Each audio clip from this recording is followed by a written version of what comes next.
Who is Shady Black? Explain to the people who Shady Black is. Who I am to you, it depends on who you are to me. So Mike gonna tell you something different than them other dudes. I'm speaking as. So you wanna know who I am? Alright, I'll give you who I am. Music wise, just all around the board. What you see is what you get with me. Right now, however you feeling about me, that's how everybody feel about me. Whether good or bad, everybody know for sure that I'm solid up and down.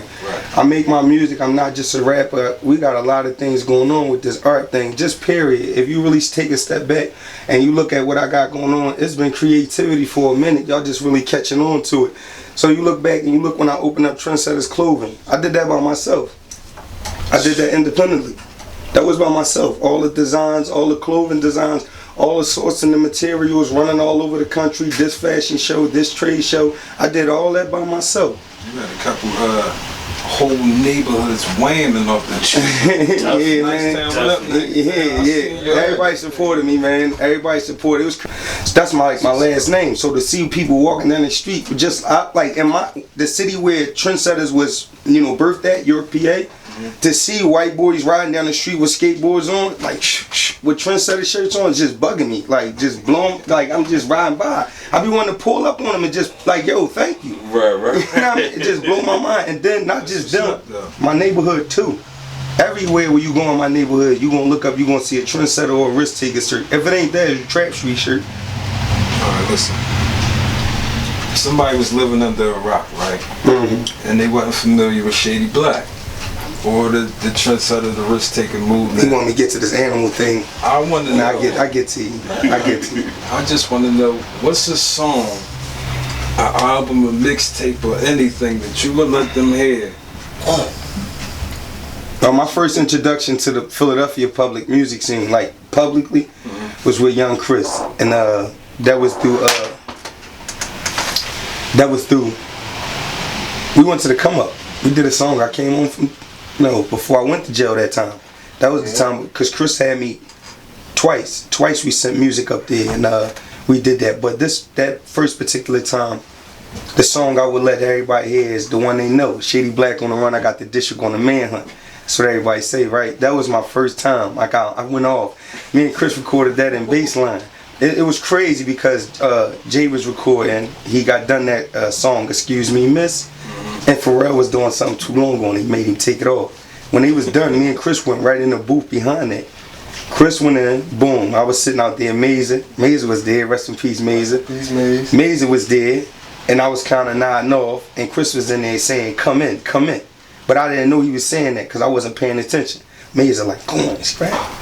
Man, I went in there, I was nervous as shit. I ain't gonna lie to you, because up until this point, I wasn't really...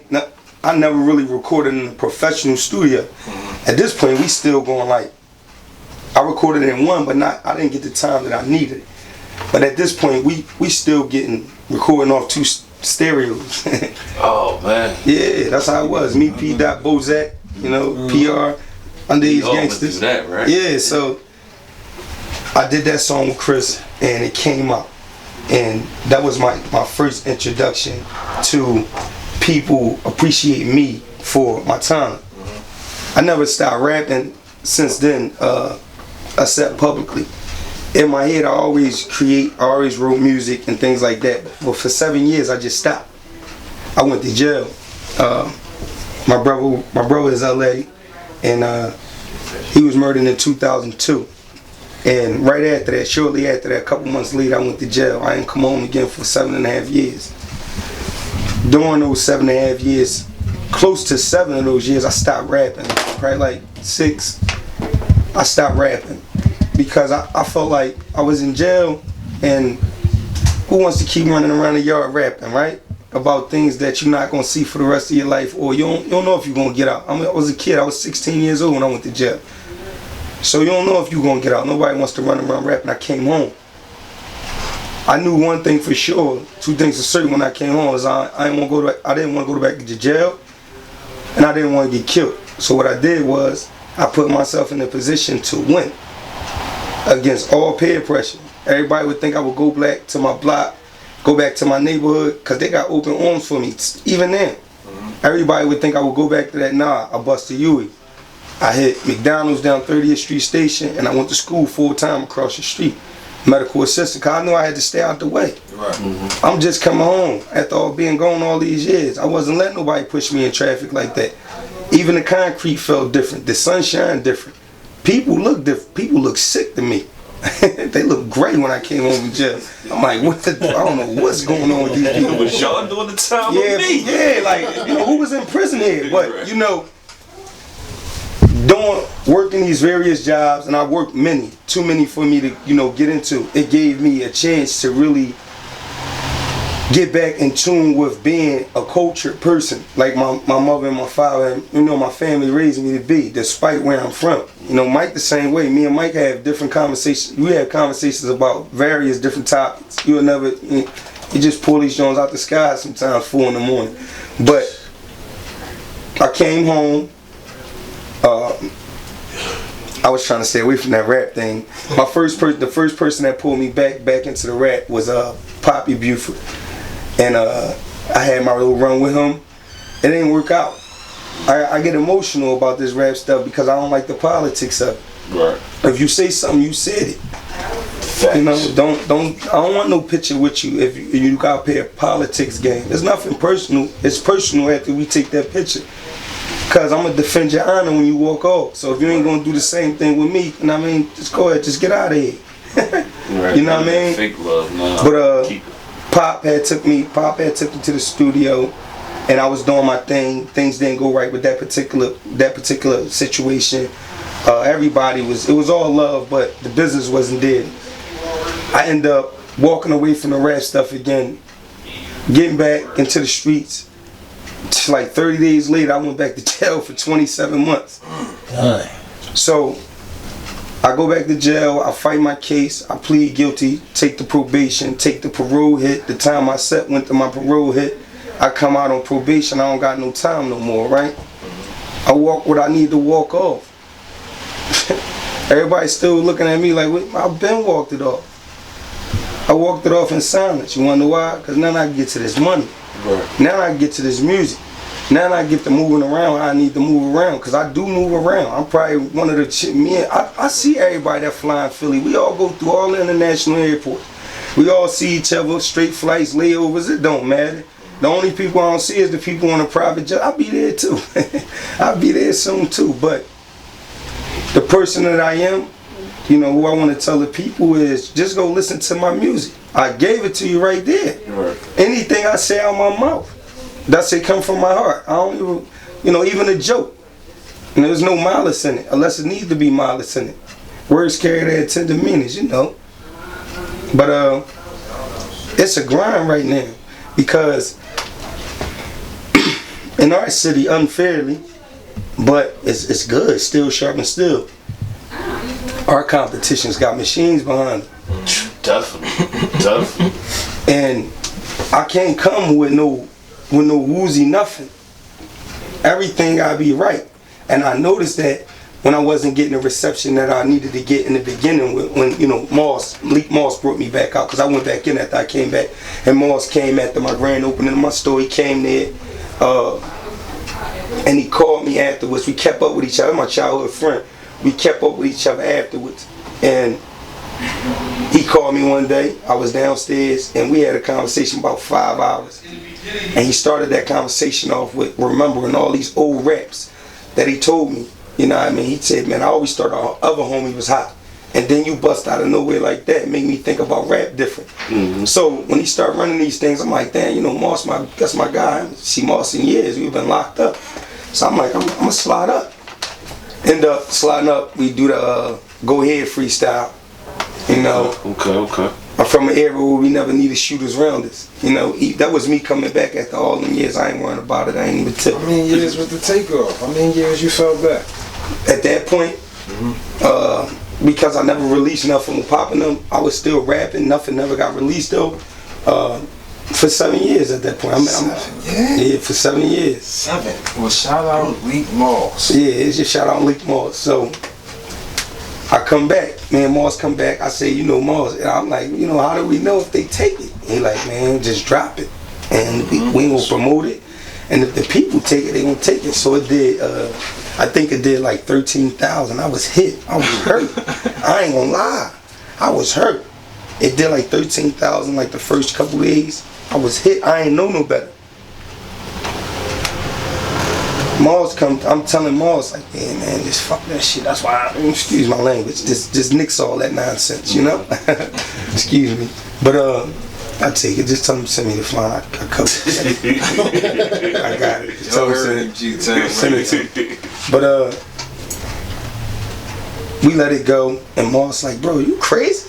Do you know what them numbers is for somebody that just dropped something out there? Right.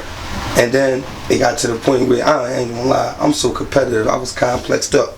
And then I'm saying to myself, man, that only did that because Moss was attached to it. Wait, so you was upset with that 13,000? Yeah, it was a what? You kidding me? Yeah, 13,000 in a couple days. 13,000 in a couple days. He was highly upset. Take this from me. Alright, I mean, he gotta come in. I like that you shoot for the stars, but listen though. Yeah, he gotta come in. Give him the phone. Go get it. Number right there. Go get him from me. Hello, shout out to Black Room. Shout out to Ringtone. A Tutter. My home studio. You wanna know why? The best thing I can do is invest in myself. Quality. Quality. Take my time. Take my time. By everything, I sit back. Man, y'all think, let me ask you something. You think I record a record in 5 minutes? I got 10 of them waiting for that particular person, for that particular subject, for that particular escalation. Yeah, I sit back, I understand now. I don't get no sleep. Right. You wanna know why I don't get no sleep? I'm always working. And then when I'm not working, I'm up. And when I'm up, I'm researching. And when I'm researching, I'm taking it all in. And I'm breaking it all down. You know who else do that in this city? Who that? I think me and me keep the same hours. Hey. I know we keep the same hours for sure. He working. I got a different respect for it. Not just him, like Uzi, Ad. I didn't understand how they used to deal with people in the manner that they used to deal with people. Well, not Uzi per se. Let's say Meek and Ad. Right. Kind of standoffish, rub you the wrong way sometimes. But I see it now. People will take so much of you, and you won't have none of yourself left. Facts. You won't have none of yourself left. They require more from you than they do of themselves. You understand? So I'll be up. Some of the days I'll be up, I'll just be thinking about the people I offended early in the morning. I'm right at them. I'm right at them. I know I offended them. I know I rubbed them the wrong way, even though I was right. So I'm right at them. That's me. This music that's coming, everything that's coming, I don't even know how to categorize it. It's just, it's coming. I got some new music for y'all. I got music off Heart of a Lion. I just sent y'all. I think I just sent y'all. About 3 joints. Some joints. Just send us something. We gonna get. I just sent y'all. I like that new one. Excuse me. You hear that TK race? Yeah. You hear? I got on that. I didn't really appreciate it because Ringtone came to me. You know, I got a whole movement. We got a crib. Okay. We all stay in one crib, and we move together. We everything we got going on. Trendsetta's clothing out that one crib. You wanna know why? The machine's right downstairs to press everything up. Go right to work. Go right to work. And if I don't have the machines, guess what? We already got everything mapped out for sourcing. It's nothing but a phone call. Everything mapped out. Everything with uniformity. Go upstairs, you hit the studio. Everything mapped out. Everything mapped out. And what's not mapped out, we're working on the kinks. Believe me, there's a lot of whiteboards in my crib. They all filled up with information and numbers. So it's deeper, it's way deeper than rap. It's way deeper than that. I can rap all day. Get something to drink, please. Alright, look, I got a question. Let's go. Shady Black versus Ad Mac. The year was 2003, I think it was. 2002 at Marcus Foster Stadium. Yeah. That's Simon Gretz football field. Oh, right? man. I remember this like yesterday. So it was Shady Black and Mac. Shout out Ad Mac. Shady Black versus Ad Mac. Now first off, who won that battle?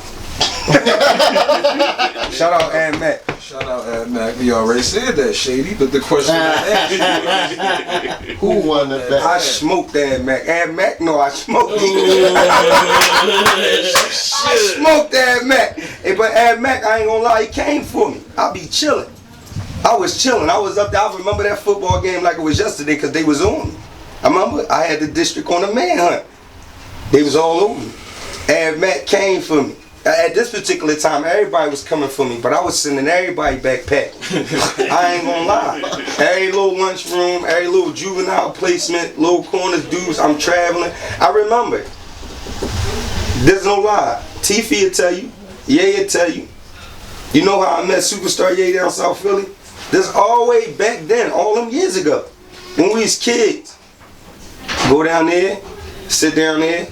It was like, oh man, we gonna bring K-Dot around. At the time, I don't think K-Dot, his wordplay, I listened to him afterwards. I never heard of him before that day, but I listened to him afterwards. I ain't understand the apprehension, but I know now. It wasn't that he was corny. He wasn't as seasoned as me. So guess what they said? Go get Ye. And to this day, me and Ye like this. They say go get, I don't know K-Dot like that. And he good. K-Dot, he is spinning the corn on me. I'm waiting for him to drop something. No, that's not a mark against K-Dot. What I'm saying is that's how it happened. No, shout out K-Dot. Yeah, and Ye, like we been doing this, corner to corner, houses, we rapping, we been doing hip hop, music, like really doing it. Get past the nonsense that we deal with growing up in the streets, because I know a couple DJs that are, you know what I mean? Get past that. Let's get to the music. We've been doing the music. I just missed the DVD era because I was locked up.